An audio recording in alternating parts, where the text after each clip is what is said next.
Que ce soit par ses performances, sa technologie ou bien ses casseroles, si vous suivez un peu l'écosystème crypto, vous avez sans doute déjà entendu parler de Solana. Un partenariat avec Visa, des airdrops à en pleuvoir, un smartphone Web3 prometteur, le projet n'a pas manqué les occasions de faire parler de lui ces derniers temps. Dans cette vidéo, on va revenir sur ce qui a fait le succès de Solana, son fonctionnement et ses perspectives d'avenir. Et restez jusqu'à la fin de la vidéo puisqu'on va aussi évoquer quelques airdrops à venir qui pourraient s'avérer plutôt intéressants. C'est parti.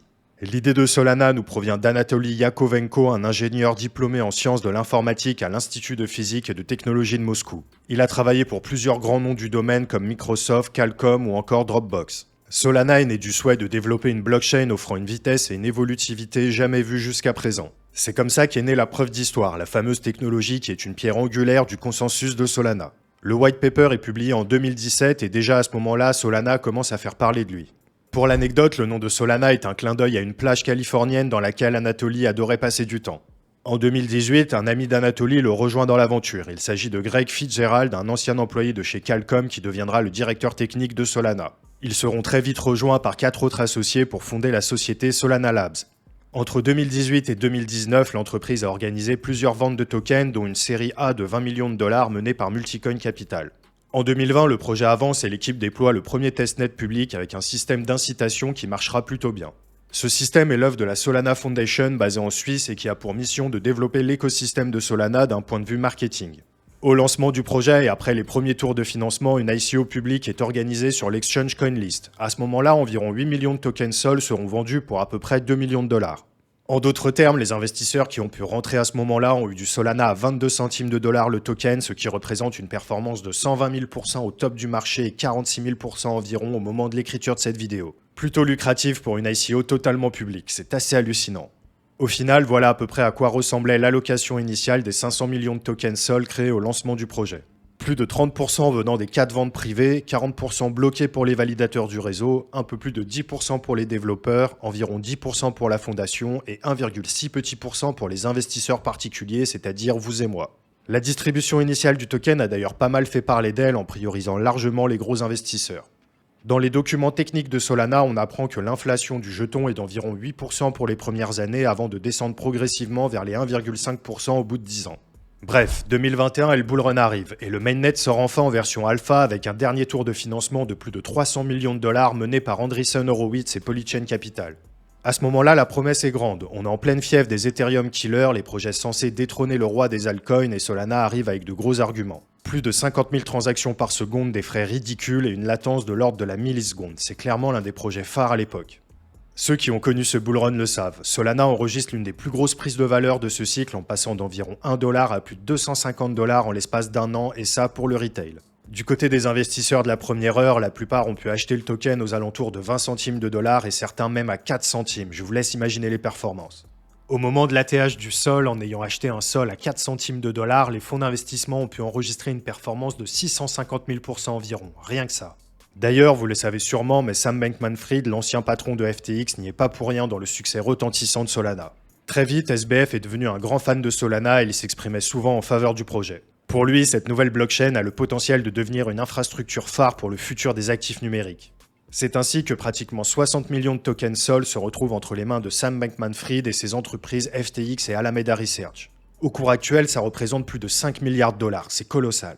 Dans le même temps, FTX soutient une plateforme d'échange décentralisée appelée Serum et basée sur la blockchain d'Anatoly Yakovenko. À l'époque, Serum se fait remarquer par sa rapidité d'exécution des ordres et ses frais très faibles. Malheureusement, la suite, on la connaît. La faillite de FTX a vraiment fait très mal à l'écosystème de Solana et pas uniquement au niveau du prix du token. Bon nombre de projets, à l'image de DeGods par exemple, ont décidé de changer de blockchain. Bon, depuis quelques mois, l'écosystème reprend un peu des couleurs et Solana fait partie des top performers. Et c'est pas surprenant, vous me direz, en 2022, le Sol avait perdu environ 95% de sa valeur, alors qu'en moyenne, le marché des altcoins se trouvait aux alentours de moins 75%. Et malgré tous les déboires liés à FTX, qui a vraiment été un coup dur pour le projet, il faut tout de même noter que Solana fait encore aujourd'hui partie des écosystèmes les plus dynamiques de toute la cryptosphère. Récemment, on a eu le droit à plusieurs belles opportunités du côté des NFT sur Solana, ainsi que des airdrops plutôt juteux comme Peace ou Jito. La blockchain peut même se vanter d'avoir dépassé Ethereum en termes de volume en décembre. Bon, mais passons. Solana semble avoir survécu à tout ce tumulte jusqu'à aujourd'hui et il fait encore partie du top 10 des cryptos en termes de valorisation.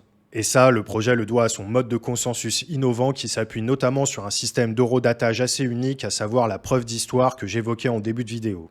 La preuve d'histoire est une innovation qui simplifie grandement le processus de validation des transactions. Pour la faire courte, c'est un mécanisme qui permet de prouver l'écoulement du temps entre deux événements grâce à la cryptographie, un système d'horodatage si vous préférez. Car en fait, un des gros problèmes d'un système décentralisé, c'est de se rendre compte du temps qui passe de manière fiable et sans intermédiaire. Pour qu'une blockchain puisse fonctionner, il faut pouvoir mettre en ordre les événements qui s'y passent de façon chronologique. Et ça, lorsque vous ne pouvez pas vous appuyer sur un tiers de confiance, c'est tout sauf trivial. Satoshi Nakamoto a trouvé une première solution avec la preuve de travail. En gros, chaque nœud se synchronise avec la bonne version de la blockchain toutes les 10 minutes environ à chaque fois qu'un bloc est obtenu. Ce bloc est ajouté à la blockchain en résolvant un calcul mathématique qui demande beaucoup d'énergie et nécessite d'engager ce qu'on peut appeler du travail, d'où le nom de preuve de travail. Dans la preuve d'histoire de Solana, les choses sont un peu différentes. Au lieu de recourir à des calculs complexes comme dans d'autres blockchains, la preuve d'histoire utilise une approche temporelle pour organiser chronologiquement les transactions. Le temps est directement inscrit dans chaque transaction et pas au niveau des blocs. Cela signifie qu'avant même d'être incluses dans un bloc, les transactions sont déjà ordonnées dans un ordre temporel fiable, accélérant ainsi le consensus sur la blockchain. Ce mécanisme efficace permet à Solana d'atteindre des performances élevées, offrant une solution rapide et économe en énergie pour la confirmation des transactions. Le succès de Solana peut aussi en partie s'expliquer par l'utilisation de Rust. Je vous en ai déjà parlé dans plusieurs vidéos, mais pour rappel, Rust est un langage de programmation développé par Mozilla qui est conçu pour privilégier la performance et la sécurité et est aujourd'hui l'un des langages les plus appréciés dans les communautés de développeurs. En tout cas, Solana est un projet blockchain plutôt novateur sur bien des aspects, et même si la preuve d'histoire est la plus connue, il existe plusieurs autres points cruciaux reliés à leur technologie. La communauté parle de 8 innovations majeures, toutes plus techniques les unes que les autres. Car oui, il est important de faire la clarification. La preuve d'histoire n'est pas un consensus. Il s'agit simplement d'un mécanisme parmi tous les autres qui régissent le fonctionnement de la blockchain. Solana est une crypto-monnaie à preuve d'enjeu, exactement comme Ethereum maintenant. C'est-à-dire que pour valider des blocs, vous bloquez des jetons sur la blockchain. Vous les mettez en enjeu si vous voulez. On ne va pas aller plus loin dans les détails techniques ici. Retenez simplement que la technologie mise au point par Solana a de très bons arguments, que ce soit au niveau de la rapidité des transactions, des frais très réduits, de la grande évolutivité du réseau ainsi que sa sécurité. Si vous voulez aller plus loin sur la preuve d'histoire ou bien sur TowerBFT, le mode de consensus global de la technologie, vous pouvez consulter nos excellents articles sur le journal du coin. Un autre point important que l'on peut noter à propos de Solana, c'est son évolutivité. Depuis quelques années, on assiste à une véritable course technologique entre tous les projets d'altcoin qui essayent tous déjà de détrôner Ethereum, ensuite de devenir le numéro 1, l'infrastructure blockchain la plus utilisée. Pour ça, il n'y a pas 50 solutions. Si une blockchain de couche 1 venait à émerger et à prendre la quasi-intégralité des parts de marché, il faudrait que celle-ci soit meilleure que les autres. Meilleure en quoi ? Évidemment, on ne prévoit pas le futur, mais le nombre de transactions par seconde est l'une des métriques que l'on peut prendre en compte. Je vous ai dit que Solana pouvait traiter plus de 50 000 transactions par seconde. Le chiffre est bon, mais le protocole a été conçu pour être évolutif. C'est d'ailleurs l'un des principaux arguments en faveur de Solana. Le nombre de transactions par seconde n'est pas limité au protocole comme sur Bitcoin par exemple, mais par le matériel informatique. Vous le savez peut-être, mais depuis l'avènement de l'informatique, des lois empiriques qui portent le nom de lois de Moore ont vu le jour. Pour la faire courte, ces lois modélisent l'évolution de la puissance de calcul de nos matériels informatiques et en gros, dans l'idée, c'est que ça double tous les 2 ans environ. Solana a été conçu pour suivre cette loi. Et en théorie, le nombre de transactions par seconde de Solana ne devrait faire qu'augmenter avec l'augmentation de la puissance de calcul de nos ordinateurs et réseaux. Qu'on se le dise, cet argument est plus marketing qu'autre chose, mais tout de même, ça se pose là. Tout ça, c'est bien gentil, mais le protocole est encore jeune, et ça se sent. Depuis sa mise en service, Solana a souffert de plus d'une dizaine de pannes et dont une aura duré 17 heures d'affilée. Plutôt moyen pour une blockchain qui a pour ambition d'être l'infrastructure de demain. Cela dit, ça fait maintenant un peu moins d'1 an que le protocole n'a souffert d'aucune panne. Après, je ne vous fais pas de dessin, niveau activité on-chain, 2023 a été plutôt calme. D'après les fondateurs, il va falloir du temps pour régler ces soucis, mais ils sont sur le coup et c'est leur priorité numéro 1. Donc, à voir ce que ça va donner sur le long terme. Malgré tout, l'équipe du projet ne lésine pas sur les moyens pour faire parler de leurs produits. Vous vous souvenez de STEPN, l'un des premiers move to earn, littéralement bouge pour gagner? Ce projet a fait beaucoup parler de lui en 2022 et était entre autres basé sur Solana. Eh bien, sachez que fin 2022, nous avons eu le droit à un partenariat entre Solana, STEPN et ASICS, la célèbre marque de chaussures. Évidemment, une blockchain qui sponsorise des chaussures, ça a plutôt fait sourire. Des chaussures, c'est très bien, mais en réalité, leur produit dérivé phare, ce n'est ni plus ni moins qu'un téléphone portable. En 2022, à l'occasion d'une conférence à New York, Anatoly a dévoilé Solana Mobile, une filiale de Solana Labs dédiée à la conception et à la commercialisation d'un smartphone Web3.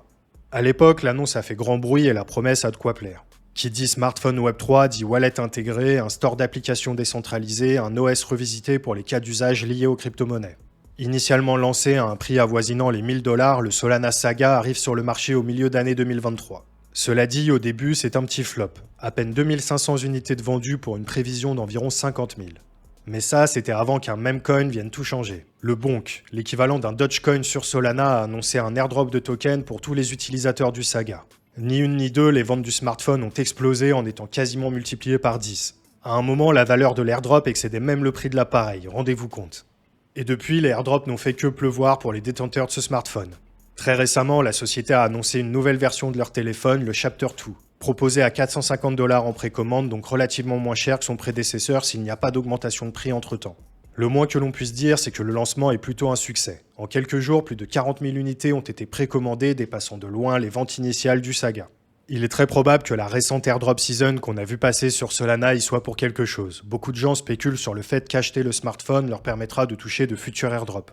Actuellement, on ne sait pas grand-chose. Solana n'a rien annoncé pour le Chapter 2, de même qu'on ne connaît pour le moment pas vraiment les caractéristiques techniques du téléphone. Cependant, si ça vous intéresse de tenter l'expérience et de précommander le téléphone, je vous mets un lien d'affiliation dans la description, n'hésitez pas à l'utiliser pour soutenir notre travail. D'ailleurs, en parlant d'airdrop, il se pourrait bien que certains protocoles plutôt intéressants se préparent à distribuer des tokens à leur communauté, alors autant vous en parler. Plusieurs d'entre eux sont déjà très attendus dans l'écosystème de Solana, à l'image de MarginFi et Camino, qui sont des protocoles de prêt et d'emprunt par exemple. On peut aussi citer Zeta et Drift, qui sont des plateformes de trading décentralisées, ou encore Parcel, un DEX qui propose de trader des produits dérivés sur l'immobilier, le tout on-chain. Dans la même veine, mais un peu moins connu, vous pouvez regarder du côté de Meteora, qui est un protocole de DeFi qui a l'air plutôt prometteur et qui compte parmi ses membres une partie de la team de Jupiter, un agrégateur phare de Solana qui a récompensé ses utilisateurs d'un gros airdrop en décembre dernier.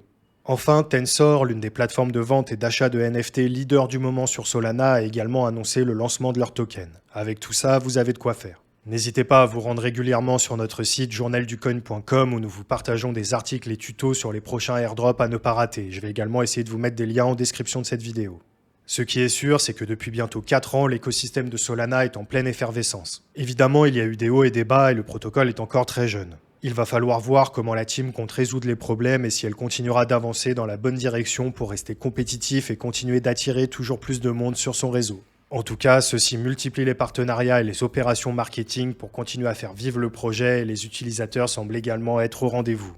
On arrive à la fin de cette vidéo, dites-moi en commentaire si elle vous a plu et si vous voulez qu'on explore ensemble d'autres écosystèmes crypto et si oui, lesquels. Comme vous vous en doutez, ces vidéos demandent beaucoup de travail, donc n'hésitez pas à liker et à partager pour nous soutenir. Merci à Thomas qui m'a aidé dans la production, c'était Romain du Journal du Coin, on se retrouve très vite pour une prochaine vidéo, bye.